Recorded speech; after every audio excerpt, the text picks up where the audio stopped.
où ça s'est imposé à moi un petit peu de réfléchir sur les nouveaux paradigmes de la psychothérapie à partir d'une part de mon expérience de psychiatre, de pédopsychiatre, aussi bien en hospitalier, j'étais jusqu'à il y a quelques mois praticien à l'hôpital Necker Enfants Malades, auprès d'enfants extrêmement malades en pédopsychiatrie de liaison, de praticien aussi libéral, puisque je suis effectivement psychiatre et pédopsychiatre libéral, et je ne suis plus psychothérapeute, je suis psychopraticien. Et j'avais envie de croiser un petit peu mes réflexions de quelques années avec les nouvelles découvertes ou des choses qui se sont imposées à nous mais qui ne sont pas forcément formulées. Peut-être qu'il y a des choses que je vais vous dire qui vous sont évidentes. Peut-être qu'on permettra de formuler des choses qu'on a vues se formuler au cours de ce congrès. Alors, je vais aborder cette question des nouveaux paradigmes de la psychothérapie en commençant, non pas par une définition, vous savez qu'il y a de multiples définitions de la psychothérapie. Et je vais commencer par un bout de définition et puis on va la construire au fur et à mesure de cet exposé que j'ai essayé de faire. Une première définition, c'est que je vous propose, pas de définition, encadrement de cette idée, c'est soigner par l'esprit, soigner l'esprit par l'esprit, toute souffrance psychique et physique. C'est toute la dimension de la psychosomatique. Cette découverte est ancienne, cette formulation est ancienne, mais on va partir de là, parce que je crois que il y a une affirmation maintenant, c'est l'un des premiers paradigmes qu'on voit dire actuellement, c'est qu'aucune méthode, vous savez qu'il y a environ 400 méthodes, à peu près, un peu plus, méthodes, théories de psychothérapie, beaucoup. Et on va voir ce qu'il faut en penser, enfin ce qu'on peut en penser, on peut en donner beaucoup, et vous savez que la seule chose que nous savons actuellement, et qu'on peut dire actuellement, c'est que, pas la seule, c'est que la relation thérapeutique est le facteur dominant. Tout le monde est obligé de le constater et de l'admettre. Mais une des questions qui vient aussitôt, c'est de dire au fond, la psychothérapie reposerait-elle uniquement sur ce qu'on entend dire beaucoup, un savoir-être et un savoir-faire? Je ne suis pas sûr que cela suffise. C'est-à-dire sur des postures que nous apprendrions et que nous répéterions comme ça. Cette histoire de la relation thérapeutique, plusieurs auteurs en parlent. Irving Yalom, qu'on a vu avant-hier soir, ou avant-hier soir, on est au 4e jour, je crois, c'est ça, je compte les jours. C'est la relation thérapeutique qui soigne, écrit-il, il n'y a pas de vérité plus grande en psychothérapie. Avant lui, de nombreux auteurs, dont Carl Rogers, et un médecin aussi, Michael Balint, vous savez qu'il a été l'un des hommes qui a montré la notion de médecin, médicament, et ça c'est vrai aussi bien pour la médecine psychique que la médecine somatique. On a montré qu'en médecine somatique, un chirurgien ou quelqu'un qui va faire une endoscopie, la manière dont il va prendre la personne, eh bien ça va changer complètement non seulement le bien-être de la personne, mais quelquefois aussi les résultats de l'intervention chirurgicale. Et puis même Nasio, que vous connaissez tous, enfin en tout cas les Français, qui est un psychanalyste, il écrit aussi, c'est la qualité personnelle du psychothérapeute qui sont beaucoup plus importantes que l'école à laquelle il appartient. C'est les qualités de la psychothérapeute qui sont plus importantes que les qualités les écoles à laquelle il appartient.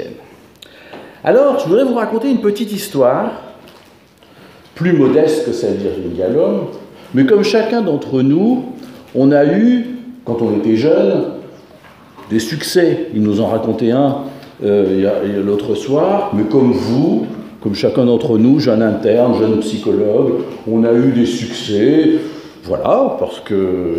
Et je me souviens qu'à l'époque, quand j'étais interne à Nancy, qui était un domaine, qui était un espace lacanien. profondément lacanien, psychanalyste lacanien. Et je me souviens que nous autres, jeunes internes, nous racontions nos cas aux superviseurs.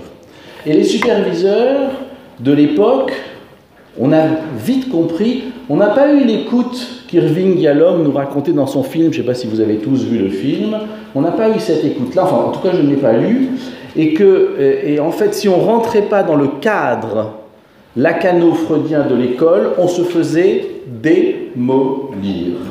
Et je me suis fait démolir.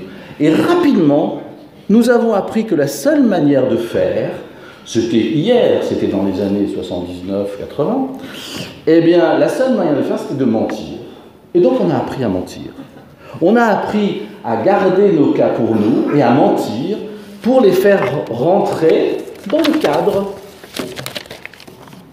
Je suppose que maintenant, dans les nouvelles écoles, on ne fait plus du tout comme ça. Je suppose que maintenant, en supervision, on ne fait plus du tout comme ça. C'est-à-dire que même si on a une théorie, et vous allez voir ce que vous pensez de la théorie et ce que j'en pense, des théories, je pense qu'on ne fait pas comme le mythe de Procuste. Vous connaissez le géant Procuste. Le géant Procuste, je crois qu'il devait prendre des voyageurs de passage. Les trop petits, il les étirait, et les trop longs, il les raccourcissait pour que tout rentre dans le cadre de son lit. J'espère que dans les supervisions actuellement, quelle que soit la méthode, et même si on veut prouver des méthodes, on ne fait pas comme ça. En suis-je certain? Ceci dit, sur cette relation thérapeutique, je crois qu'il y a quelque chose d'important, c'est-à-dire que, comme je vous disais, on a montré cette histoire de relation thérapeutique, et on a montré, et c'est quelque chose qui est en train de se construire, et que c'est vrai, on a essayé de construire aussi avec les personnes de la fédération, peut-être qu'il y a un corpus commun des qualités qui définissent le psychothérapeute. Je crois que ça existe, c'est-à-dire, cela ne suffit pas à définir la psychothérapie, mais il y a un corpus commun de qualité d'accueil, d'écoute, de non-jugement, d'être capable d'accepter les émotions des autres. Il y en a toute une liste de chaleur humaine qui font partie de la psychothérapie, mais qui ne permettent pas de définir complètement. Alors, que faire de la théorie? L'autre jour, avant-hier, je crois, au symposium de recherche, les chercheurs qui étaient là ont dit des choses extrêmement intéressantes, et je suis ravi qu'on ait eu des symposiums de recherche à ce congrès, parce qu'on a vu combien la recherche pouvait apporter aux cliniciens, et comme les cliniciens pouvaient être des aides pour la recherche. C'est vrai que les chercheurs disaient, au fond, vous savez qu'il n'y a pas de théorie psychique dominante universelle. Tant pis pour les dogmatiques. Chacune des méthodes a développé une théorie, souvent à partir d'une expérience intime, souvent profonde, souvent très intéressante de son fondateur. Et si vous regardez l'histoire des différentes méthodes, c'est souvent comme ça que se sont fondées un certain nombre de méthodes. Et pendant longtemps, mais plus maintenant bien sûr, pendant longtemps on a tenté de faire comme Procuste, de faire tout rentrer dans le même lit. Maintenant on sait qu'il y a plusieurs méthodes, il y a plusieurs théories, alors qu'en médecine c'est complètement différent. En médecine c'est beaucoup plus simple. Je veux dire, la médecine se rapporte à une seule physiopathologie, à une seule physiologie, et on s'appuie là-dessus pour faire les recherches et pour avancer. En psychothérapie, ce n'est pas le cas. C'est-à-dire qu'il y a de nombreuses méthodes de psychothérapie, il y a de nombreuses approches, et je crois que... ah oui, un petit détour quand même, que Vous savez que ce congrès a été ostracisé en France, par certains grands maîtres des écoles psychanalytiques en disant que nous étions des anti-psychanalystes. Comme nous sommes la Fédération française de psychothérapie et de psychanalyse, et que parmi vous, je sais qu'il y a beaucoup de psychanalystes, en prétendant que ce congrès, il était dans ce sens-là, et donc il y a encore des lobbies qui ont peur qu'on puisse parler ensemble, échanger ensemble, et je dois dire que ce n'est pas du tout ma manière de penser. Et donc, Première idée, ou deuxième idée, ou énième idée, c'est qu'il n'y a pas de théorie universelle, même le complexe d'Oedipe n'est pas universel. Sans vouloir être voué aux gémonies, je le dis, et on peut s'entendre quand même, il n'empêche que les découvertes de la psychanalyse sont extrêmement importantes. Si je dis ça, on va me dire que je suis anti-psychanalyste. Ce n'est pas du tout le cas. Winnicott et Bowlby, que vous connaissez très bien, qui sont les grands maîtres et de la pensée au niveau de l'enfant, et Bowlby que vous connaissez bien, vous savez que Winnicott et Bowlby sont des psychanalystes. Et, comme le dit François Roustan, que j'ai découvert il n'y a pas très longtemps, ils n'ont pas arrêté de faire des bras d'honneur au père fondateur. Et pourtant, et pourquoi je dis ça? Parce que c'est vrai que la représentation de l'enfant et du bébé, selon le père de la psychanalyse, n'a rien à voir avec le bébé winnicottien. En disant que le bébé recherche un plaisir illimité dans la réalisation de ses désirs sous les diverses formes érotiques dès le début de sa vie, il n'y a rien à voir avec ce bébé-là et le bébé de Winnicott. Le bébé de Winnicott, qu'est-ce qu'il nous dit? Vous connaissez tous la phrase du bébé de Winnicott, qui dit « un bébé tout seul n'existe pas », qui dit « la relation précède l'individu et pas le contraire ». C'est-à-dire que ce bébé n'est pas le pervers polymorphe à la recherche de sa satisfaction et de ses désirs, mais il cherche d'abord le lien avec son environnement. Et ne me dites pas que je suis anti-psychanalyste. Je reviens sur cette notion du lien et sur les représentations. En effet, ces deux représentations que je mets ici un petit peu en opposition, alors qu'elles peuvent être travaillées en complémentarité, je le sais bien, mais elles ont un impact sur la vision anthropologique que nous avons du bébé. Et vous savez que je plaide, enfin vous ne savez peut-être pas, mais je vous le dis, je plaide depuis plusieurs années sur le fait que pour être un psychothérapeute, on a besoin de connaître la psychologie du bébé, la psychologie du fœtus, la psychologie de l'enfant, la psychologie de l'adolescent, la psychologie de l'adulte, la psychologie du vieillard, et que la psychologie du sujet nous aide en tant qu'adulte, et que la psychologie du bébé nous aide. Ici, à cette même table, il n'y a pas très longtemps, Bernard Gols, puis Marie de Henzel, nous ont fait une démonstration magnifique pour ceux qui étaient là, en montrant comment bébé, ado, âgé, il y avait des phénomènes qu'on pouvait comprendre et qui nous aidaient, et je suis persuadé que nous avons besoin de tout ça. Alors, sur cette vision anthropologique dont je parlais tout à l'heure, eh ben, j'avais envie de vous dire, vous savez, on a une autre vision du bébé. Si on a la vision que c'est un bébé qu'il va falloir frustrer dans ses désirs, qu'il va le chercher et qu'il va falloir l'éduquer, qu'il va falloir le cadrer, qu'il va falloir le limiter parce que sinon ses désirs vont être envahissants et pervers, alors que c'est une autre idée de la vision anthropologique du bébé. Si on pense que ce bébé, c'est un bébé qui cherche le lien, c'est un bébé qui va s'auto-réguler, c'est un bébé qui recherche une relation harmonieuse, et même, je ne dis pas amorale, mais même, elle dit, vous savez que le sens moral existe très précocement chez le bébé. C'est les découvertes du croisement des recherches actuelles qui sont tout à fait intéressantes. On a deux visions anthropologiques différentes qui vont déterminer aussi notre manière de penser. D'un côté, on a une conception de l'homme, excusez-moi l'expression, qui est l'ancienne conception judéo-chrétienne au fond du pécheur. C'est la même. Et de l'autre côté, on a une conception de l'homme, je dirais, plus écologique, qui affirme un élan d'harmonisation, même si vous savez bien, et on est bien le passé pour le savoir, que des forces destructrices existent et que nous le constatons dans le monde et que ce n'est pas si facile de le constater. Pour en finir avec ce qui serait cette perception anthropologique, je dirais deux choses. Je dirais, vous savez, que le bébé est, il y a un mot un petit peu difficile, est néotène. Un bébé néotène, ça veut dire que c'est ce bébé, il naît avant d'être autonome. Le petit poulain, il marche tout de suite. Eh bien, le bébé, il lui faut un certain temps, et il faut même de très nombreuses années. C'est l'être vivant qui a le plus longtemps besoin de liens pour pouvoir vivre. Et sans lien, il ne pourra pas vivre pour maturer, et ça dure de très nombreuses années. On devrait un petit peu réfléchir quand on met un bébé au monde, parce que ça dure un certain temps. Bref, mais quand même, la deuxième chose que je voulais vous dire à partir de cette réflexion, c'est que votre bébé, mon bébé, vos bébés sont livrés sans mode d'emploi. Quand j'achète ma machine à laver, la vaisselle, eh bien j'ai un mode d'emploi. Nous sommes livrés sans mode d'emploi. Votre bébé est livré sans... Mais moi aussi, je suis livré sans mode d'emploi. C'est un petit peu compliqué tout ça. Mais en même temps, malgré cette livraison sans mode d'emploi, c'est aussi cette formulation, elle donne une conception aussi anthropologique et psychologique de l'homme. C'est-à-dire que puisque nous sommes livrés sans mode d'emploi, alors comment je vais penser?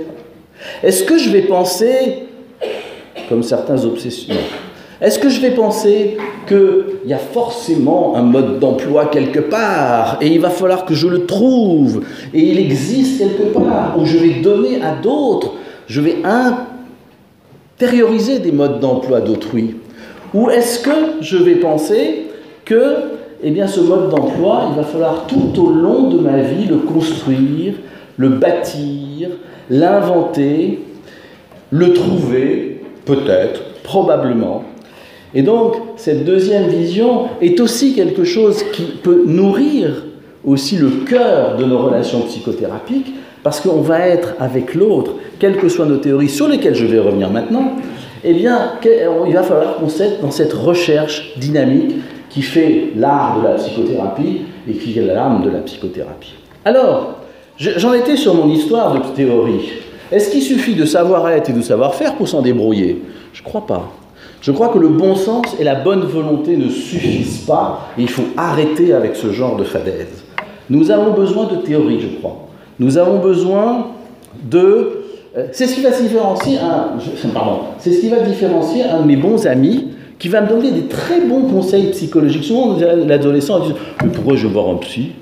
Moi, j'ai des copains, hein. Je leur parle à mes copains. » Ou les gens qui résistent, mais moi j'ai des amis, j'ai pas besoin de voir un psy. Mais quelle est la différence? Parce que les copains aussi, ils ont des théories. On a tous des théories dans nos têtes.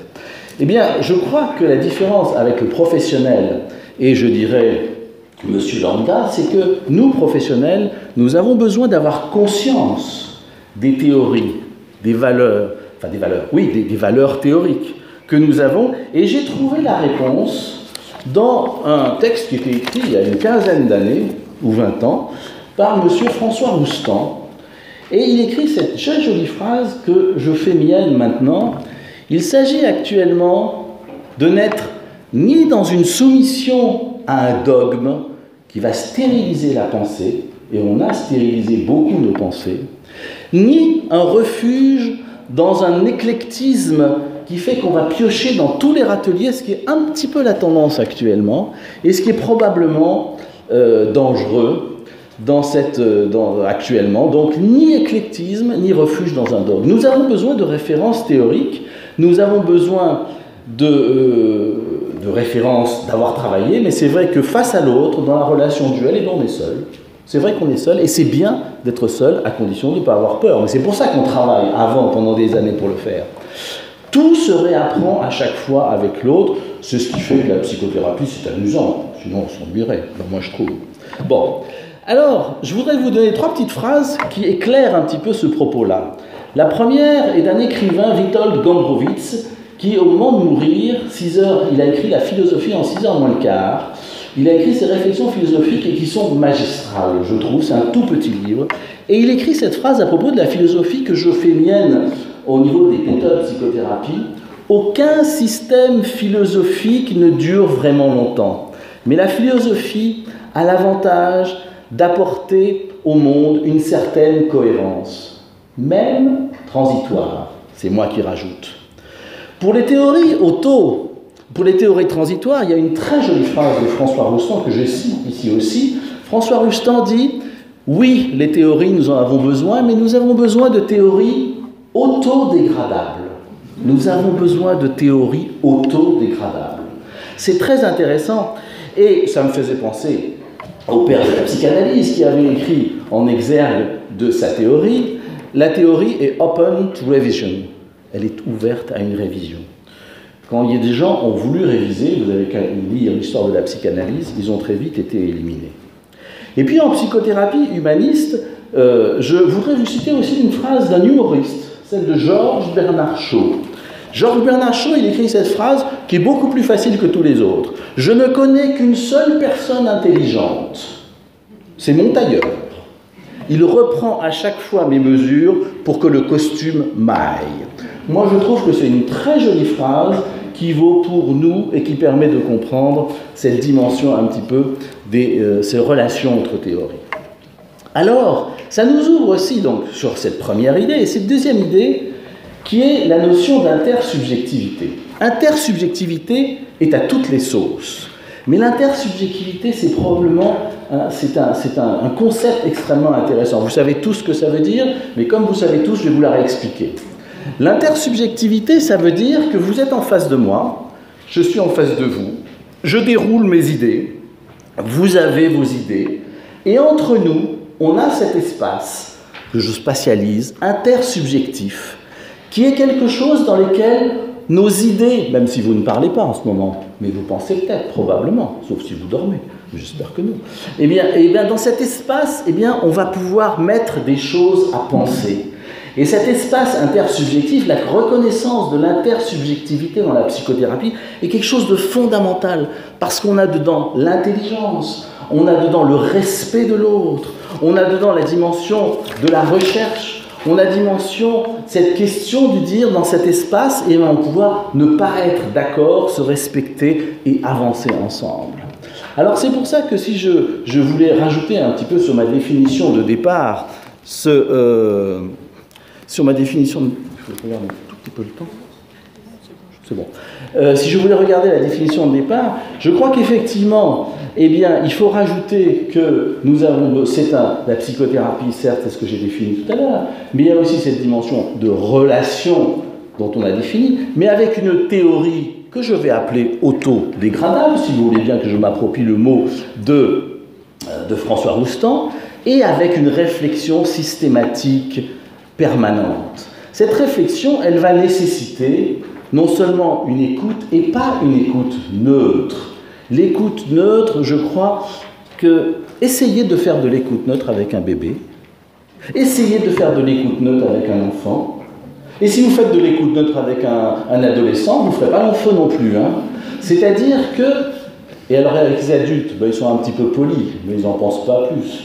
Pas mieux. Et donc je crois que si vous voulez, il y a aussi une autre dimension qui pour moi est devenue quelque chose d'important, et pas seulement pour moi, c'est qu'il y a un véritable engagement qui nécessite la psychothérapie. Deuxième changement paradigmatique, si vous voulez bien, c'est la sortie, j'en ai parlé à plusieurs d'entre vous déjà, c'est la sortie, il faut que je sache le temps un petit peu qui me reste. 10 minutes. 10 minutes, bon, c'est parfait, je reprends le temps. La sortie du champ médical. Je crois que la psychothérapie est sortie du champ médical. C'est-à-dire qu'initialement, nous avions besoin on était là pour soigner des symptômes, pour guérir des symptômes, pour les améliorer. Mais maintenant, il y a une exigence autre, qui est du fait qu'on ne veut pas simplement sortir de la santé mentale. La santé mentale, ce n'est pas simplement l'absence de symptômes, mais aussi c'est l'envie de bien-être, de well-being, et pas seulement de bien-être, mais aussi de s'aider à s'adapter à nos crises de vie. Vous savez, en pédopsychiatrie, j'ai travaillé longtemps avec des enfants extrêmement malades, pour lesquels le vie était compté, ils étaient en danger, et là, il ne s'agissait pas de délirer, il ne s'agissait pas de dire n'importe quoi, on était, comme dit, je me souviens plus non, on était dans une clinique du réel. L'angoisse de mort, ce n'était pas une angoisse fantasmée, on était dans le réel. Et c'est pour ça que je me suis formulé cette hypothèse, ce paradigme, que ces sujets qui sont confrontés à des stress de haut niveau, et on voit des stress de haut niveau actuellement avec tous les attentats et tous les gens qui sont confrontés à des choses, pour moi je me disais que ce sont des êtres normaux. Et j'ai supprimé, tant pis, ces êtres névrosés, que nous sommes tous des névrosés normaux. Moi ça me dérangeait un petit peu, il y a quelque chose qui n'allait pas. Ce sont des êtres normaux mais qui vont être soumis à des stress, que ce soit des stress extérieurs, de maladies, de traitements tels qui vont déclencher des troubles psychologiques et qui font qu'ils vont avoir besoin de nous. Vous savez, dans l'aide psychologique, on a décrit un petit peu les bébés qui ne sont pas malades, mais qui ont besoin de nous. Vous les connaissez, ces bébés-là. Ils vont pas mal du tout, mais quand même, ils ont besoin d'un petit coup de pouce psychologique. Et dans la vie, il y a beaucoup de gens qui ne sont pas forcément malades, mais on peut être mal sans être malade, comme on dit aux adolescents. Alors, si je continue, oui, un autre exemple, c'est l'histoire du burn-out, mais j'en parlerai pas aujourd'hui, parce que d'une part c'est long, enfin c'est pas long, mais j'ai pas beaucoup de temps. Alors, certaines questions, alors je disais les symptômes, je disais les troubles d'adaptation, je disais le well-being, mais il y a aussi une autre chose que les psychothérapies humanistes et existentielles n'ont pas mis de côté, c'est la question du sens. C'est la question du sens, c'est-à-dire que, et la question de la mort et la question du sens, parce que effectivement, la question nous est posée la question nous est posée sur alors est-ce que la vie a un sens? Je ne répondrai pas devant vous, devant cette assemblée, sur cette question-là. Certains vont dire oui, certains vont dire non. Mais il n'empêche que nous avons besoin probablement de nous donner un sens à des moments de notre vie. Et cette question ne peut pas être évitée. C'est un autre paradigme qui me paraît important actuellement. Pour terminer, je voudrais, puisque j'aurai... Oui, j'aurai le temps. Pour terminer, je voudrais parler aussi des nouvelles formes de psychothérapie. Vous savez qu'actuellement, on en a parlé dans de très nombreuses salles, de nouvelles formes de psychothérapie ont été inventées. C'est-à-dire que la psychothérapie standard des 2 chaises, ou des 2 fauteuils, ou du divan avec le psy derrière, eh bien, tout ça a volé en éclats avec des cures courtes, avec des thérapies brèves, avec l'e-thérapie, avec des modalités qui ont été proposées pour des populations nouvelles, avec la remise en question de la question de l'argent, du règlement. Bref, tous les cadres ont été possibles, ont été changés. Et ça veut dire quoi? Ça veut dire que nous avons besoin aussi de nous situer. Nous avons besoin de quelle théorie nous faisons, mais aussi comment nous situer. Et c'est pour ça qu'on a tendance à... Je ferai 2 différences, parce qu'actuellement, il y a un peu des confusions entre le développement personnel et la psychothérapie. Alors, le développement personnel, qu'est-ce que c'est?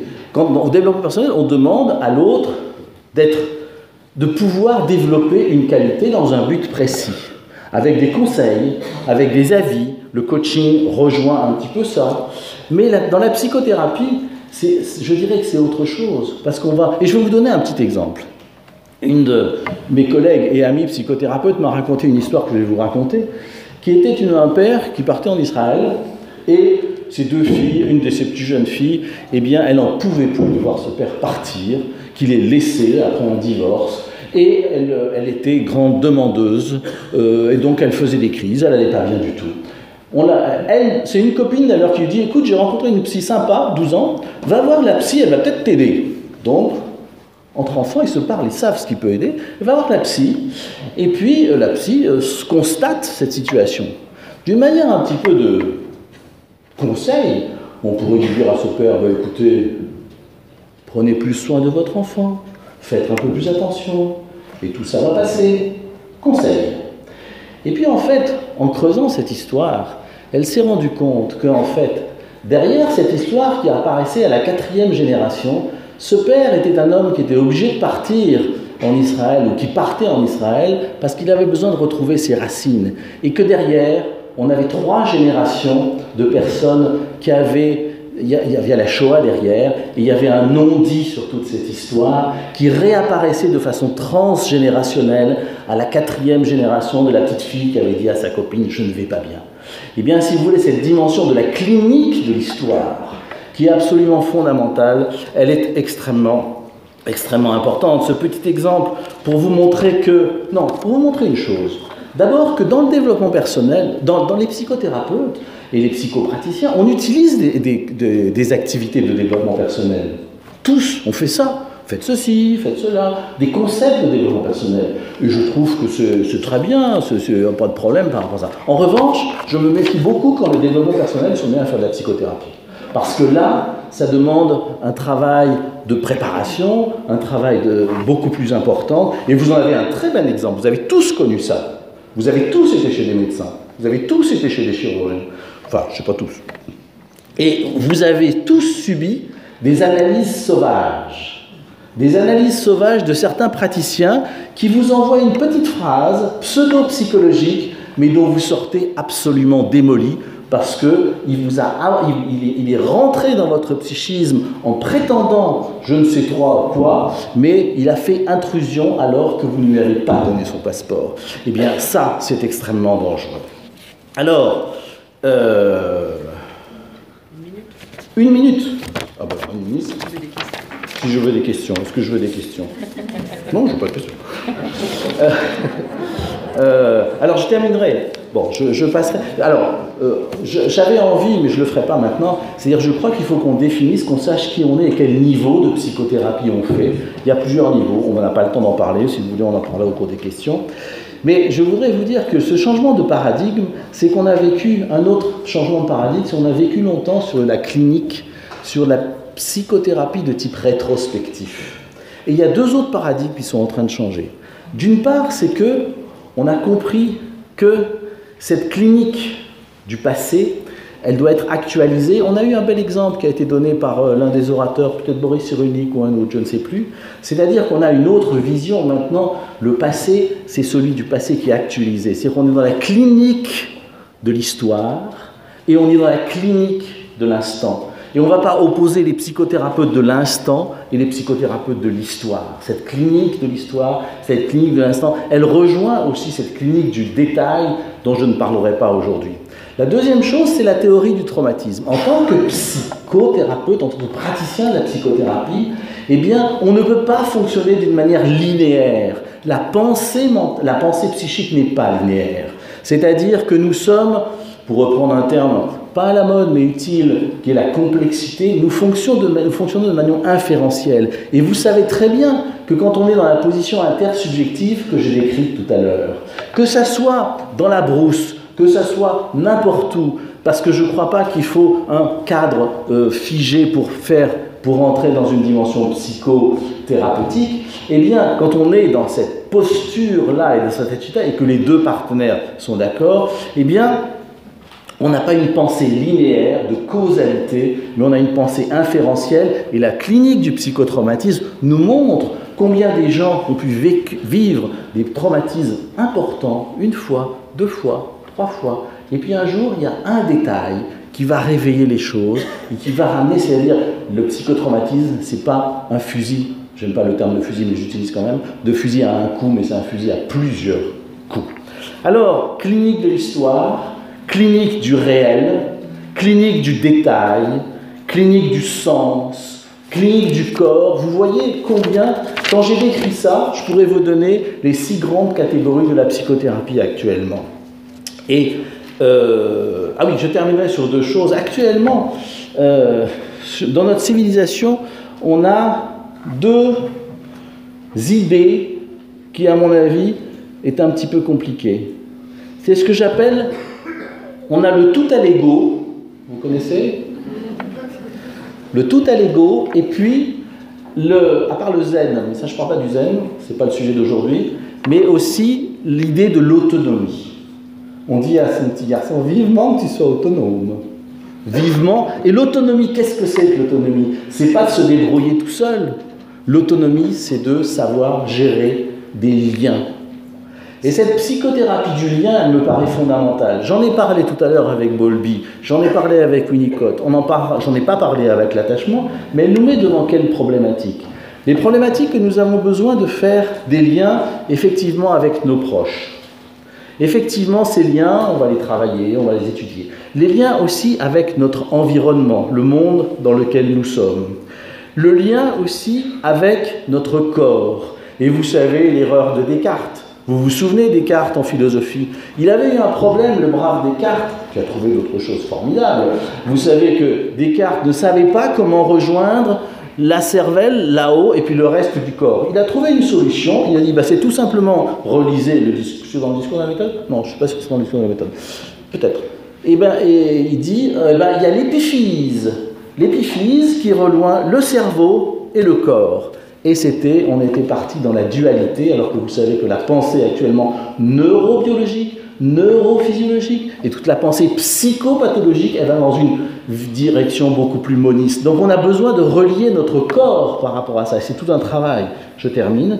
On a besoin aussi de se relier aussi dans notre intrapsychique.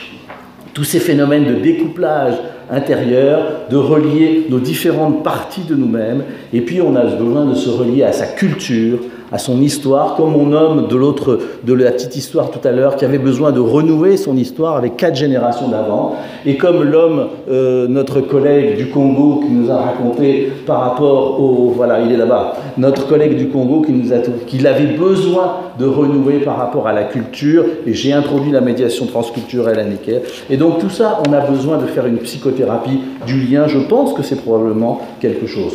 2 phrases pour terminer. Je crois qu'il y a une chose, c'est que n'arrêtons pas de penser, c'est la première chose.